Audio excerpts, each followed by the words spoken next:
we're going to be in that territory. I mean, that will be a hugely gutsy move. We've sung the praises of Black's position, but things could just as easily turn back around. And I don't think any of us should blame Jan for choosing this move. And the game is going still. Vidit now has to decide on knight takes c4, rook b3 check, king takes a4, rook takes c3. Will force an exchange of rooks. And I would still be scared in that position with white because Black's king could easily infiltrate with the right pawn breakthrough. Like if Black plays e4, you could lose your kingside pawns. There's still some meat on the bone. So maybe Vidit doesn't take the c4 pawn at all and just drops his bishop back to g1. In that case, we're still going to get a very exciting position. He goes for the c4 pawn. Oh, Yep. he takes the a4 pawn. A4 pawn. Oh, wow, the Okay. rook is hanging. I forgot that pawn was hanging, actually. Yeah, I thought you had a cunning tactic up your sleeve, Daniel. I thought, rook b2, pieces are hanging or something like that, but looks like you can get away with it. And Vidit's calculated in Jan's time. No longer Feels like that. result game. And it just felt like you have to do something with that bishop on e3, but again, loose pieces and full board awareness here by Vidit. King takes pawn, the rook is hanging. You're mentioning a really active move, getting the rook to the second rank, also tying down that knight on d2, but that does allow white to capture the pawn on c4. He falls back with the rook. Does Vidit need to be careful with that king on a4? Are there any checkmating ideas in the position? Yes. But, Knight takes c4, e4 would terrify me. Black's king is just on a mission to join its friends on d5 and b8. I would be very, very scared. I think it's sort of almost a positional sack by Jan. And I missed king takes a4 completely. I'm going to be honest. I was too engrossed with knight takes c4. Jan took some time on rook b8, but there's no way that this wasn't on his radar. Super impressive. Either way, Jan, this positional pawn sacrifice, actually giving 2 pawns away, a4 and c4, and just trying to activate his pieces. And we're going to see this line. Daniel, you said you were terrified here. The black king is going to join the rook, the knight, everything in entering white's camp and going for checkmate. Yeah, endgames, they're not safe, even with kings out in the open like this, even with minimal material. This is crazy. Anything could still happen. It's madness on the board. e4 played. It's clearly a line that Jan calculated all the way through. He's blitzed it out with 2 pawn sacrifices. This is super brave and super ambitious of him. But you guys need to break this down. What is happening in this position? Is white forced to trade on e4, allowing the black king to come in? I think we have to jump in. I think so. Yeah.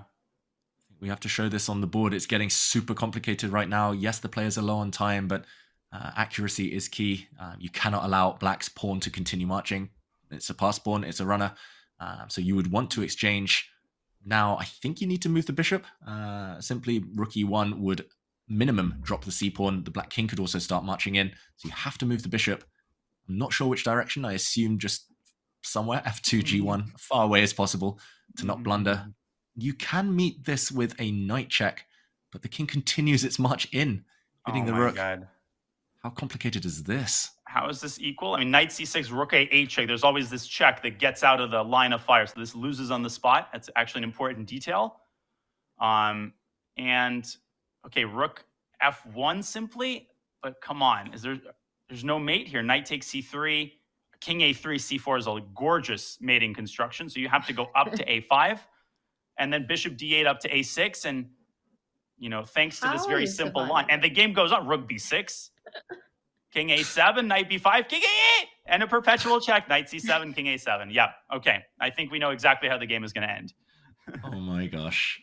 This is all forced, at least for white. For black, there's options. For That's white, actually unreal.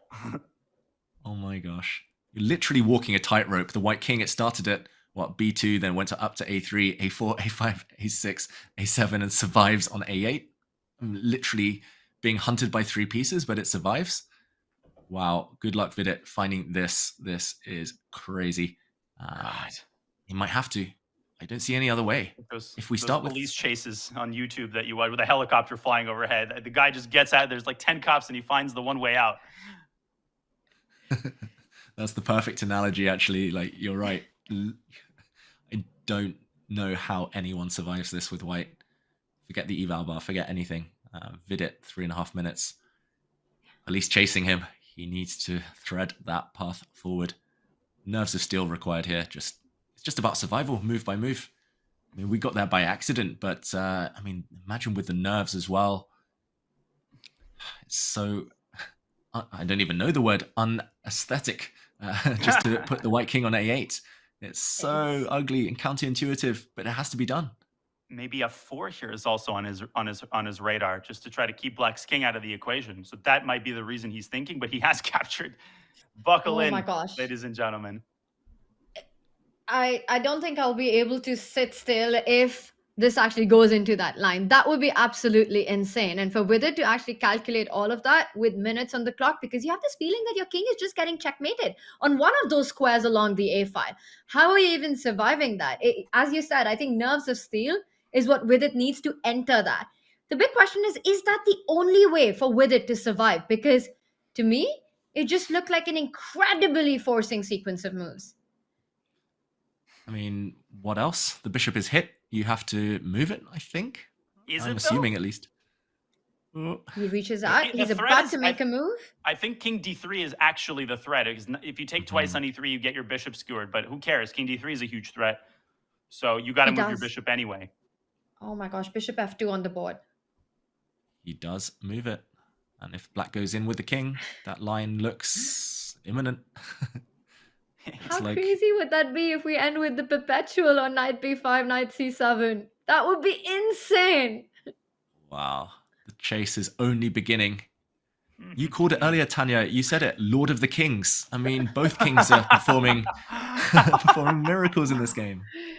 We're getting there. King d3 played. Is there another move? Oh my gosh. Bishop g3 maybe occurred to me. Maybe. But then you give I don't see him that. King b3 and pray. That's even scarier than the line we showed in the game with the king on a8, bishop g3. But possible, right? Because maybe. Bishop g3, you hit the rook, and after rook a8, king b3, I'm not finding a big follow-up for black there. But knight takes c3 goes into a bishop endgame, and try evaluating that with 2 minutes left. There's a breakthrough on the king h5. White could win. I mean, geez, this is classical chess is boring. Yeah. Show them this.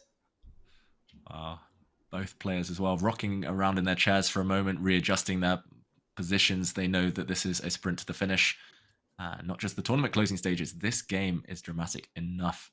But I've got to say, amazing by Jan. I was slightly questioning his killer instinct after so many draws in a row, but to spot this, to go knight d5 and spot this e4, king d3 idea, just incredible. World class, so sophisticated. And yeah, this is why he's the king of the candidates the last few times around. Just Vidit, what's he going to play? He doesn't want to go into this line. He doesn't want to. He might have to. He's been also walking on a tightrope, and with it finding all the key defenses so far, he just has to stop himself from collapsing at this moment. He's done everything right. 5th hour of play. Such a difficult position. Both players bringing on full power right now. Jan Nepomniachtchi in driver's seat, Vidit keeping it together. But very often the collapse comes later on. And he has to continue this form. How difficult is this position to hold with white? Well, process of elimination. He's gone bishop g3. And that actually might be the one way to avoid that police chase line. Because I'm trying to figure out this bishop endgame, and I actually think it's a draw. Knight takes c3 check in this position leads to this forced liquidation. White's going to take the knight and then take the rook. Black is going to take the rook and then take the knight. And then in that position, white is also walking a tightrope because your pawns are stuck on dark squares, but I think Vidit has calculated it out to a draw. And knight takes c3 isn't even forced. I mean, maybe Jan moves his rook up, but in that version, I think knight e5 check is a much safer line. At least that's my intuitive take. And Jan, he's got 4 minutes. He's going to invest at least a couple of them now because it's a critical moment. Maybe we very quickly jump in to try and predict, just to show the options. It's a key moment if he wants to maintain his winning chances. Can we show knight takes c3? Can we try and work out what Vidit has seen? This is a forcing line, a check the white rook has to take. And as Daniel mentioned, this is the result. I would be terrified the white king on the edge, but what is it? Bishop e5? B5, king d5. Ooh, scary. And bishop somewhere. Which way? First of all. Yep. Black goes back, king e6. And you might have to push h5 at some point. I don't know, king f5. Ooh, something like this is terrifying. Oh. Wow. Maybe Well holdable. spotted, David. I mean, there's other lines. There's also king d3 to try and run the pawn, but I guess white's going to stop this somehow. Is there h5 now? Wow, there's so much to work out. King b3, king b2. This looks terrifying for white, but Jan has to weigh up his winning chances in that bishop endgame as black versus maybe moving the rook out the way. The rook is hit, a check, remember, and white's king survives. Actually, white would be turning things around with a check coming next. But yeah, what else? Rook b7, and this one is super complicated. Oh, let's see that car chase one last time. Now a different bishop car chase. Bishop d8 now. King a6, rook b6. Actually, same thing. So this is just a different version of the same line. Wow. And Jan could refrain. I mean, Jan doesn't have to repeat here. He could go. I mean, at this point, also black is risking, but you could go like king e2 blunders a rook, but king e2, rook e1. Wow, look at this geometry. Got to go back. Oh and my gosh. The criminal gets away. Wow. Do you think Jan missed the move bishop g3? Because it's an easy miss in this position. You know, you're looking at all these ideas on the queen side, the king trap, c3 hanging. Bishop g3 was quite a find by Vidit. Easy to miss, but a great find by Vidit. At least forcing the opponent to think. It's 1.5 minutes versus 2 minutes now. No longer blitz. It's almost bullet now. Yeah. Jan looks frustrated. Oh man. All the other participants are in their hotel rooms, staring at their computer screens. Vidit did play Title Tuesday yesterday, and knight takes c3 on the board. So we will get that bishop endgame, but it ain't over yet. Guaranteed. How precise does Vidit need to be there, David, to hold that pawn? I would say he's a bit lucky that most of his moves look forced. We were holding it pretty much by process of elimination. Here, I'm surprised he's hesitating. He has to take this knight, I assume. At this point, I should stop assuming things. King a3, I don't know, but he's going to take this knight, surely. My nerves won't take it if he plays king a3 here. Or king a5. No way. Oh, surely not. Maybe there is. I mean, I don't see a clear move for black after king a3. I can't believe I'm saying this. Rook. It's a move. B4. He's going to go for the bishop endgame. Vidit will want to bail out right now. He wants a clear path ahead. But white could win there. Knight b2 and bishop f4 becomes a threat. Sorry to interrupt, David. Wow. It's a tempting move, king a3. Nerves are still Vidit. Okay, he's under 20 seconds. He's got to decide. He's going to take the rook. He's going to take the rook. He has to take the rook. He goes for king a3. We've got a game on our hands. He's playing for a win. And maybe black has a repetition. Yeah, black has a repetition with knight b1. But wow. Jesus. You were pointing out, Dania, that knight b2 in the current position. I'll put it on the board, king a3. Yeah, knight b2 is a massive threat. But rook b4 guards the f4 square. Whoa. Rook b4. I don't like this by Vidit. What should Jan do? Should he be professional? Should he play like knight b5 back to c3 but risk rook takes c3 happening? Does he want to repeat the position once to gain more time on the clock? Oh, I can't take this. Tanya, I can't take this. Oh my gosh. Gaining more time on the clock only helps Vidit right now, who's under a minute. I think king a3 again takes Jan by surprise. Because you're looking at these lines which just simplify the positions with seconds on the clock. That's what you want. But of course, these guys are like no other. Vidit keeps the game on. King a3 on the board. Jan goes in with the rook. Rook b4, the move you pointed out, keeping the key square f4 under control. So knight b2, there's king d2. What do you do? What do you play? Knight e5, king d2. And black's going to go c4 and open up that discovered mate against white's king. He's missed it. Knight b2, a blunder. Apparently, king goes forward. I think Vidit's simply forgotten that the black rook covers f4. rook takes And- c3. Oh my also gosh. loses. Also loses. You could win the rook back, but that minor piece endgame is lost. Jan's winning. Oh, He's this going to is take so the lead. hard. Now it's checkmate all over the place. Jan can't believe his luck as they changed score sheets. They've reached the magical move 60 where the score sheet runs out. And surely now, is it c4? That's the move the hand wants to play. Push that pawn, unleash the black bishop. Checkmate threatened immediately. Rook b3 is a threat of mate. Rook anywhere is a threat of mate. Rook anywhere. a4. Wow. c4. He's White gonna has play to it. knight takes c4, maybe staves off the mate, but not for long. You just take the knight and then go back to b4 and then deliver checkmate. Wow. Oh my gosh. Jan smells it. Sure. He smells the victory. Can't believe his Okay, luck. c4 rook f2 maybe? Yeah, c4 rook f2 actually. Maybe keeps white alive for the time being. I wouldn't call it just yet. With a minute left, it's much It's on easier the when you board. have the eval bar. C4 played, and I think Vidit will realize it. How does he fight the checkmate now? Rook f2, I think. Keeps him in the game for now. Wow. Rook F2, 92. Oh, Is that black the move? black could get mated. Rook f2, king c1, bishop f4, king b1, rook f1, king c2, rook c1 mate. This can't be real. So you got to go king e2, I think. The nerves Or are king playing e3, in. rather. King e3. Vidit has got 30 seconds to make his move, to make his decision, and Rook F2 played. Has Jan calculated this all the way through? Wow, what a turnaround it will be if Jan plays king c1 and gets mated himself. Oh my gosh. Easy to miss, but he needs to go the other way. I guess he can block with the knight, but you need the knight for checkmate, so you're reluctant to move that. That looks pretty safe, actually, to my eyes, but king e3 must surely be the first temptation. Mm-hmm. But then knight takes c4 check, rook takes c4, king b3. He's blocked with a knight. Wow. Also winning, apparently. Too many threats, and if white gives that knight away, he might also drop the bishop to a fork. And the c-pawn's moving forward. There are threats of a discovered check. This is so reminiscent of the way Vidit lost to Jan in their earlier match, where everything's under control till a certain point, but then with incremental pressure, you just collapse after playing 20 good moves.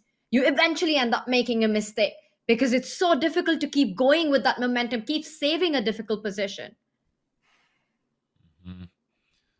Such unluckiness here. King a3 was a clever move. He was being ambitious there, Vidit, rather than trying to bail out and struggling for a draw. But bishop e5.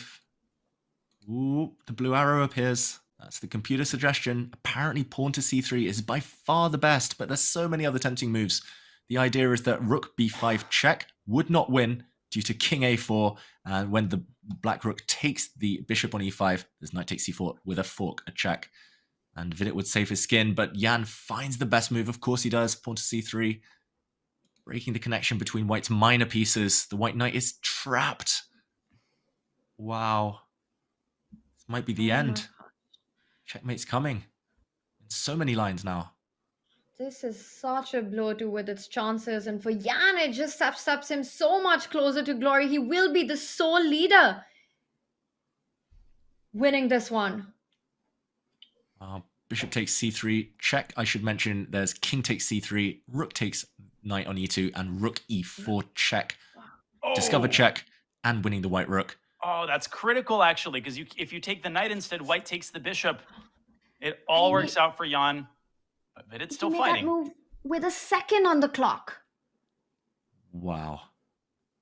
Vidit living life on the edge. Okay, CP. Checking piece is attacked. The black bishop wants to be the checker, but you're calculating c2, cb. Rook b7 would be a safe move, maybe, if you want to just get out the way, defend the bishop with a check. Would that be the professional approach? There's a pawn mate on potentially rook b7, king a2, knight c1, king a1, Ooh. Rook a7, king b1, c2. I'm sorry to keep pointing out these outlandish mates that are never going to happen, but this one actually might, and this one actually is important to calculate. Wow, beautiful. Moves his rook. Step Jack. 1, rook b7. Whew. Problem is, if you go back, rook takes b2 check also just wins a piece. Oh, yeah. Even if there is a checkmate available, he goes forward instead. Where's the winning blow? Do you just Out go to end c2? resistance. Push it? Yeah, who needs that knight? He does. Who needs the Beautiful. knight when you can get a queen? Knight Oh my c4, king gosh. e1, and that knight on e2 dominates the bishop. Usually it's the other way around, but not this time. Crazy. This knight stops any checks from the white bishop.